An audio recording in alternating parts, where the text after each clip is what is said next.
Hello students, IIT brain में आपका स्वागत। आज हम फिजिक्स में क्लास 12th के टॉपिक इलेक्ट्रोस्टैटिक प्रेशर पे डिस्कस करेंगे। हम ये जानने की कोशिश करेंगे कि इलेक्ट्रोस्टैटिक प्रेशर का क्या मीनिंग होता है और किस केस में इस वर्ड को यूज किया जा सकता है।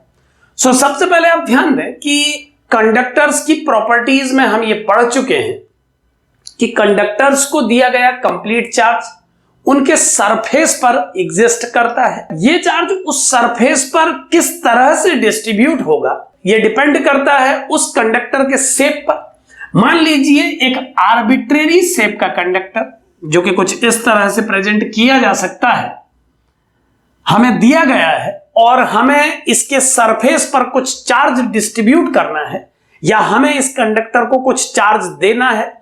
और चूंकि हम जानते हैं कि कंडक्टर की प्रॉपर्टीज से वो चार्ज इस कंडक्टर के सरफेस पे ही एग्जिस्ट करेगा। चूंकि इस कंडक्टर का सरफेस अनइवन है तो ये क्लियरली समझा जा सकता है कि अलग अलग पोजीशन पर उस चार्ज की डेंसिटी अलग अलग होगी। मान लीजिए इस कंडक्टर के सरफेस के किसी स्मॉल रीजन में सरफेस डेंसिटी सिग्मा है। यहां पर ध्यान दें, सिग्मा को मैं इस रीजन पर लोकल चार्ज डेंसिटी के रूप में कंसीडर कर रहा हूं। हम जानते हैं कि कंडक्टर की प्रॉपर्टीज के अकॉर्डिंगली उसके इनसाइड पॉइंट पर किसी भी प्रकार का इलेक्ट्रिक फील्ड डेवलप नहीं होता है। इलेक्ट्रोस्टैटिक प्रेशर को क्लियरली समझने के लिए सबसे पहले हमें यह कैलकुलेट करना होगा कि इस सरफेस के डिफरेंट पॉइंट्स पर जो चार्जेस प्रेजेंट है उन सभी के कारण इस पॉइंट पर डेवलप होने वाले नेट इलेक्ट्रिक फील्ड का स्ट्रेंथ कितना है। देन उस इलेक्ट्रिक फील्ड स्ट्रेंथ के बेस पे फोर्स कैलकुलेट करके हम इलेक्ट्रोस्टैटिक प्रेशर को समझ पाएंगे। एक बार पहले समझें कि क्या क्या कैलकुलेशन हमें करने होंगे इस थीम को समझने के लिए। डिस्कशन से पहले एक बात और समझें कि ये कंप्लीट सरफेस चार्ज्ड है और हम जानते हैं कि डिफरेंट पोजीशंस पर लोकेटेड चार्जेस इस एलिमेंट में प्रेजेंट चार्ज को डिफरेंट डायरेक्शंस में फोर्सेस देंगे। तो ये क्लियरली समझा जा सकता है कि सभी चार्जेस के कारण किसी एलिमेंट पर एक नेट फोर्स डेवलप होगा और वो डेवलप्ड नेट फोर्स ही इस इलेक्ट्रोस्टैटिक प्रेशर के लिए रिस्पॉन्सिबल होगा। इलेक्ट्रोस्टैटिक प्रेशर तक पहुंचने से पहले हमें उस फोर्स को जानना होगा जो इस सरफेस का कोई स्मॉल एलिमेंट एक्सपीरियंस कर रहा है। इस बात को एनालाइज करने के लिए आप इस सिग्मा डेंसिटी वाले रीजन की क्लोज विसिनिटी में एक स्मॉल सिलेंडर तैयार कर सकते हैं कुछ इस तरह से। आप ध्यान दें, हम जानते हैं कि कंडक्टर के सरफेस से डेवलप होने वाली इलेक्ट्रिक फील्ड लाइंस सरफेस के परपेंडिकुलर होती हैं। तो clearly in electric field lines को इस सरफेस के परपेंडिकुलर कुछ इस तरह से डेवलप किया जा सकता है। इस सिलेंडर को आप इस तरह से क्रिएटेड मान सकते हैं कि इस सिलेंडर का एक्सिस और इन इलेक्ट्रिक फील्ड लाइंस को पैरेलल माना जा सके। यहां पर आप ध्यान दें कि जिस सिलेंडर को क्रिएट किया गया है उस सिलेंडर के दोनों फेसेस के एरियल वेक्टर का डायरेक्शन इस इलेक्ट्रिक फील्ड की डायरेक्शन से मैच कर रहा है, यानी इलेक्ट्रिक फील्ड और एरियल वेक्टर का डायरेक्शन सेम है। ऐसे में इस स्मॉल सिलेंडर पर अगर मैं गॉसेस थ्योरम अप्लाई करूं तो एक्सप्रेशन कुछ इस तरह से लिखा जा सकता है। आप ध्यान से देखें, यह बनेगा E dot ds vector and close integration is equal to total enclosed charge divided by epsilon naught. अब ध्यान दें कि इस स्मॉल एलिमेंट के चार्ज को कवर करने के लिए जिस ज्योमेट्री को तैयार किया गया है एक सिलेंडर के रूप में, उस सिलेंडर के सभी फेसेस के लिए अगर E डॉट ds को कैलकुलेट किया जाए तो इस आउटर डिस्क के लिए इलेक्ट्रिक फील्ड को लिखा जा सकता है E vector dot surface area vector. मान लीजिए इस स्मॉल सिलेंडर के सरफेस का एरिया dA है, तो हम इसे dA into electric field vector unit vector के रूप में डिफाइन कर सकते हैं। आप समझ सकते हैं कि इलेक्ट्रिक फील्ड का डायरेक्शन ही एरियल वेक्टर का डायरेक्शन भी है। So electric field vector dot dA E vector लिखा जा सकता है इस सरफेस के लिए, इस डॉट प्रोडक्ट को। कर्व्ड सरफेसेस से किसी भी प्रकार की इलेक्ट्रिक लाइन पास नहीं होगी, आप ये जानते हैं। यहां पर ध्यान दें, जो सिलेंडर क्रिएट किया गया है वो एक स्मॉल सिलेंडर है, उसे इस सरफेस के एक स्मॉल एलिमेंट के ऊपर कंसीडर किया गया है। अगर इस एलिमेंट को स्मॉल कंसीडर किया जाए तो इस एलिमेंट को एक डिस्क के रूप में समझा जा सकता है। सो इस डिस्क को इनक्लोज करने के लिए एक सिलेंडर बनाया गया है जिसके दोनों फेसेस डिस्क के फॉर्म में बनाए गए हैं। चूंकि लाइनें एक कंडक्टर के लिए सरफेस के परपेंडिकुलर डेवलप होती हैं, तो यह क्लियर है कि इन कर्व्ड सरफेस से किसी भी प्रकार की कोई इलेक्ट्रिक फील्ड लाइन पास नहीं होगी। सो इस कर्व्ड सरफेस के लिए E डॉट dA वेक्टर को 0 लिखा जा सकता है। अब अगर हम इनसाइड डिस्क की बात करें, इस सरफेस की, तो हम जानते हैं कि इस इनसाइड डिस्क के रीजन पर किसी प्रकार का कोई इलेक्ट्रिक फील्ड डेवलप नहीं हो रहा है। सो इलेक्ट्रिक फील्ड की एब्सेंस में इस इनर डिस्क के लिए भी E डॉट ds वेक्टर की वैल्यू को 0 लिखा जा सकता है। और राइट साइड में लिखे हुए टर्म के रूप में इस स्मॉल एलिमेंट के चार्ज को लिखा जाना चाहिए। सो मैं इसे सिग्मा dA के रूप में प्रेजेंट कर रहा हूं। यहां पर आप ध्यान दें कि हमने इस लोकल सरफेस चार्ज डेंसिटी को सिग्मा कंसीडर किया है इस रीजन के लिए। सो हम इसे सिग्मा dA के रूप में प्रेजेंट कर सकते हैं। Q इनक्लोज्ड को सिग्मा dA लिखा जा सकता है। सो इस एक्सप्रेशन को सॉल्व करने पर हम इसे लिख सकते हैं E into dA equal to sigma dA upon epsilon naught. यहां पर इलेक्ट्रिक फील्ड वेक्टर का डॉट प्रोडक्ट E वेक्टर के साथ कर दिया गया है, और हम जानते हैं कि इन दोनों के डॉट प्रोडक्ट से हमें इलेक्ट्रिक फील्ड का मैग्नीट्यूड मिलेगा। सो सॉल्व करने पर इलेक्ट्रिक फील्ड का numerical value sigma upon epsilon not calculate हुआ है। यह कहा जा सकता है कि सिग्मा डेंसिटी होने पर एक कंडक्टर उस रीजन की सराउंडिंग में आउटसाइड पॉइंट पर जो इलेक्ट्रिक फील्ड डेवलप करता है वो सिग्मा अपॉन एप्सिलॉन नॉट होता है। और इसी प्रकार का फॉर्मूला इस कंडक्टर के सरफेस के किसी भी एलिमेंट पे लगाया जा सकता है। हम ये जानते हैं, ये कंडक्टर की प्रॉपर्टीज में हमने पढ़ा है कि कंडक्टर के सरफेस पर इलेक्ट्रिक फील्ड लाइंस सरफेस के परपेंडिकुलर डेवलप होती है। इस इलेक्ट्रिक फील्ड का स्ट्रेंथ सिग्मा पर डिपेंड करता है। चूंकि कंडक्टर के सरफेस में नॉन यूनिफॉर्मिटी होने पर डिफरेंट रीजन की सरफेस डेंसिटी डिफरेंट हो सकती है। सो इस इलेक्ट्रिक फील्ड का स्ट्रेंथ इस सरफेस के डिफरेंट पॉइंट पर डिफरेंट हो सकता है। फिलहाल हम इस स्मॉल रीजन पर ये सभी कैलकुलेशन कर रहे हैं। सो सिग्मा डेंसिटी वाले रीजन पर इलेक्ट्रिक फील्ड की strength sigma upon epsilon not होनी चाहिए इस सरफेस के जस्ट आउटसाइड, और ये हम जानते हैं कि इस सरफेस के just inside electric field strength 0 होता है। फर्दर अब हमें ये डिस्कशन करना है कि इलेक्ट्रिक फील्ड की जो वैल्यू इस सरफेस के आउटर रीजन पे डेवलप हो रही है, उस इलेक्ट्रिक फील्ड के डेवलपमेंट में इस बिगर पार्ट और इस स्मॉल सेक्शन का क्या क्या कंट्रीब्यूशन है, इसमें जो चार्ज प्रेजेंट है उनका कितना कंट्रीब्यूशन है, और ठीक इसी प्रकार इनसाइड पॉइंट पर अगर इलेक्ट्रिक फील्ड स्ट्रेंथ 0 हो जा रही है तो उस इलेक्ट्रिक फील्ड स्ट्रेंथ को इस बिगर पार्ट और इस स्मॉल रीजन के बेस पे कैसे समझा जा सकता है। सो अब ध्यान दें, इस रीजन पर बने इस सिलेंडर को मैं यहां से हटा रहा हूं, आप इसे समझ चुके हैं। अब हमें इस बात पर एनालिसिस करना है कि आउटर रीजन पे बनने वाला electric field sigma upon epsilon not strength का क्यों है, जबकि इनर रीजन पर यह 0 है। सो इस रीजन पर इस स्मॉल एलिमेंट को एक डिफरेंट पार्ट के रूप में और इस बिगर पार्ट को एक डिफरेंट पार्ट के रूप में कंसीडर किया जा रहा है। आप ध्यान से देखें, एक बात हमेशा माइंड मेकअप रखें कि इस रीजन पर बनाया हुआ ये एलिमेंट काफी बड़े साइज का दिखाई दे रहा है। ऐसा इसीलिए किया जा रहा है ताकि आप इसको क्लियरली देख पाए। लेकिन यह बात आप न भूलें कि आपने एक स्मॉल एलिमेंट को कैलकुलस की लिमिट तक जाके कंसीडर किया है। आप ये समझें, ये थिंक करते रहें कि आपके द्वारा चुना गया एलिमेंट इनफाइनाइटली स्मॉल साइज का है, क्योंकि स्मॉल साइज के एलिमेंट के लिए ही गॉस थ्योरम को जिस तरह से यूज करके ये रिजल्ट बनाया गया है एप्लीकेबल हो सकता है।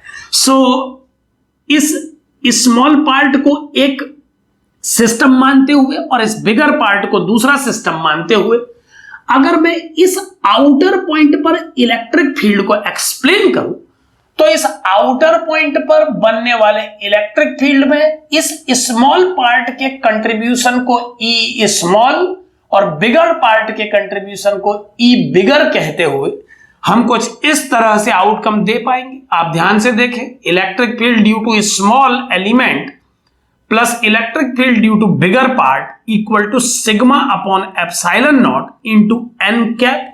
यहां पर एन कैप आउटवर्ड डायरेक्शन को शो करने के लिए प्रेजेंट किया गया है सरफेस के परपेंडिकुलरली, और ठीक इसी प्रकार इनर पॉइंट पर इन दोनों एलिमेंट्स के कंट्रीब्यूशन को लिखा जा सकता है ई स्मॉल इनसाइड, और चूंकि बिगर पार्ट इस पॉइंट के लिए डाउनवर्ड पार्ट का रोल प्ले कर रहा है इस डायग्राम के अकॉर्डिंगली, तो उसके कंट्रीब्यूशन को अभी भी सिमिलर डायरेक्शन में ई बिगर पार्ट के रूप में लिखा जा सकता है। यहां पर आप एक बात पर ध्यान दें कि आउटर पॉइंट और इनर पॉइंट दोनों पर इलेक्ट्रिक फील्ड के कंट्रीब्यूशंस को मैग्नीट्यूड वाइज सिमिलर लिखा गया है।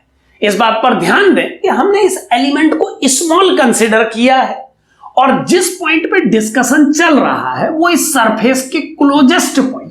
सो आप समझ सकते हैं कि ये छोटा सा एलिमेंट जिसे एक डिस्क के रूप में कंसीडर किया गया है, उसके द्वारा दोनों ओर इक्वल स्ट्रेंथ का इलेक्ट्रिक फील्ड ही डेवलप होगा, क्योंकि एक स्मॉल डिस्क के लिए दोनों साइड बनने वाले इलेक्ट्रिक फील्ड का वैल्यू सिमिलर ही होना चाहिए।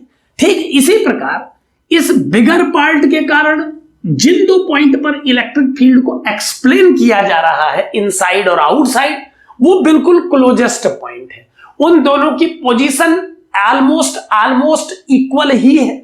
सो इसका कंट्रीब्यूशन भी दोनों पॉइंट पर न्यूमेरिकली सेम ही होना चाहिए।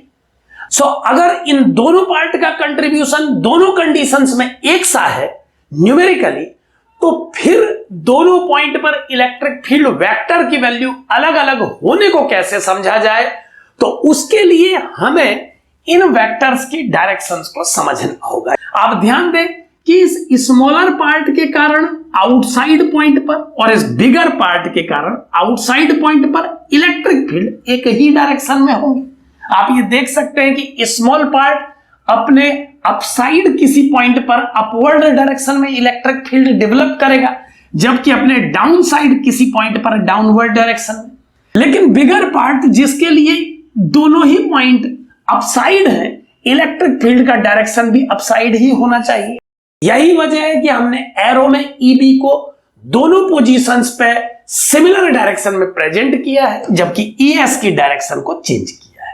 सो अगर इन दोनों पॉइंट पर इलेक्ट्रिक फील्ड के लिए प्रेजेंटेशन लिखा जाए तो कुछ इस तरह से आउटसाइड पॉइंट के लिए और इस तरह से इनसाइड पॉइंट के लिए प्रेजेंटेशन दिया जा सकता है। यहां पर रिजल्टेंट के लिए माइनस साइन यूज किया गया है, तो आप ध्यान से देखें कि दोनों का डायरेक्शन अपोजिट होने के कारण ऐसा किया गया है।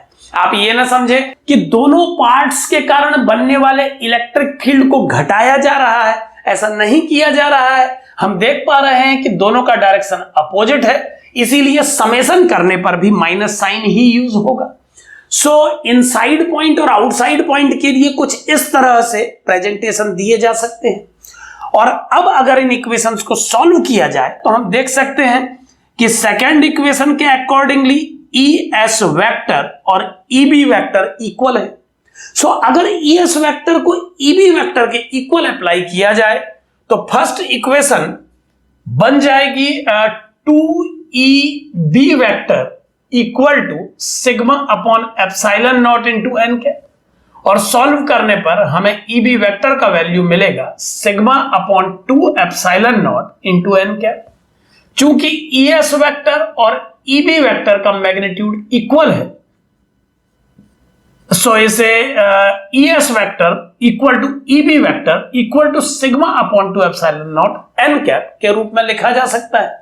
सो इस तरह से आप दोनों पार्ट्स के कंट्रीब्यूशन को प्रेजेंट कर सकते हैं।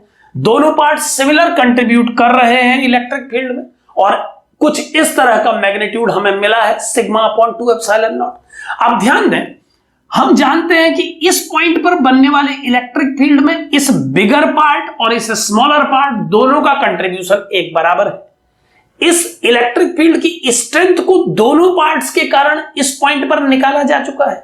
सो क्लियरली अगर हम इस बिगर पार्ट के कारण इस स्मॉलर पार्ट पर लगने वाले फोर्स को कैलकुलेट करना चाहें, तो उस फोर्स को कैलकुलेट करने के लिए हमें बिगर पार्ट के द्वारा बनाए गए इलेक्ट्रिक फील्ड को इस स्मॉलर पार्ट के चार्ज से मल्टीप्लाई करना होगा।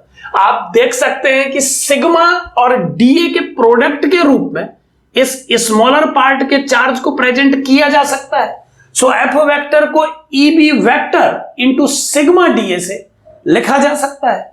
अब ध्यान दें, अगर मैं ई बी वेक्टर का वैल्यू अप्लाई करूं इस फॉर्मूले में, तो मुझे एफ वेक्टर का वैल्यू मिलेगा sigma upon 2 epsilon naught into sigma D A into N cap. यहां पर आप ध्यान दें, ई बी वेक्टर का value sigma upon 2 epsilon naught N cap लगा दिया गया है। न्यूमेरिकल वैल्यू को कुछ इस तरह से यहां और वेक्टर को इधर लिख दिया गया है।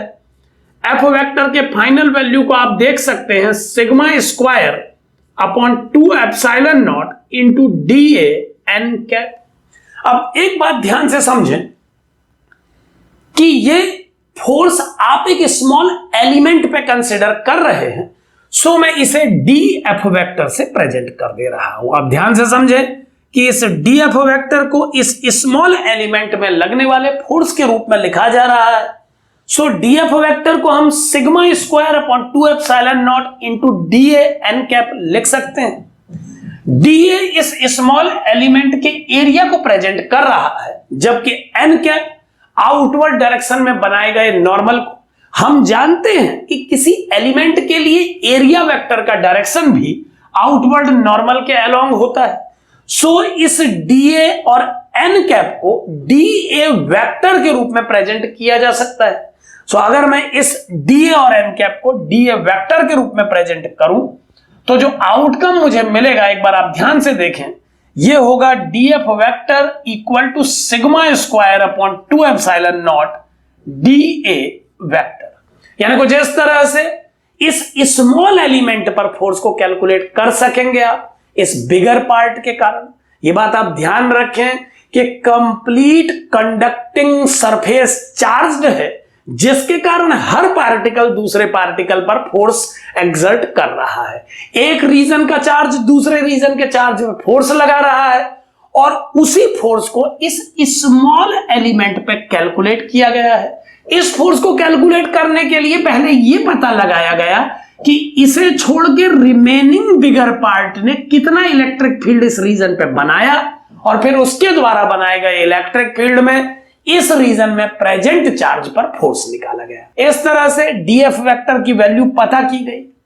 अब एक दूसरे पॉइंट की तरफ आए। हम जानते हैं, यह हमने पढ़ा है कि फोर्स वेक्टर और प्रेशर की वैल्यू को जिस फॉर्मूले से कनेक्ट किया जाता है, वो फॉर्मूला कुछ इस तरह से दिया जाता है। आप ध्यान से देखें, हम जानते हैं कि फोर्स वेक्टर को प्रेशर और एरियल वेक्टर के प्रोडक्ट के रूप में दिया जाता है, और यहां पर इस केस में फोर्स वेक्टर और एरियल वेक्टर के बीच में कुछ इस तरह का रिलेशन देखा जा रहा है।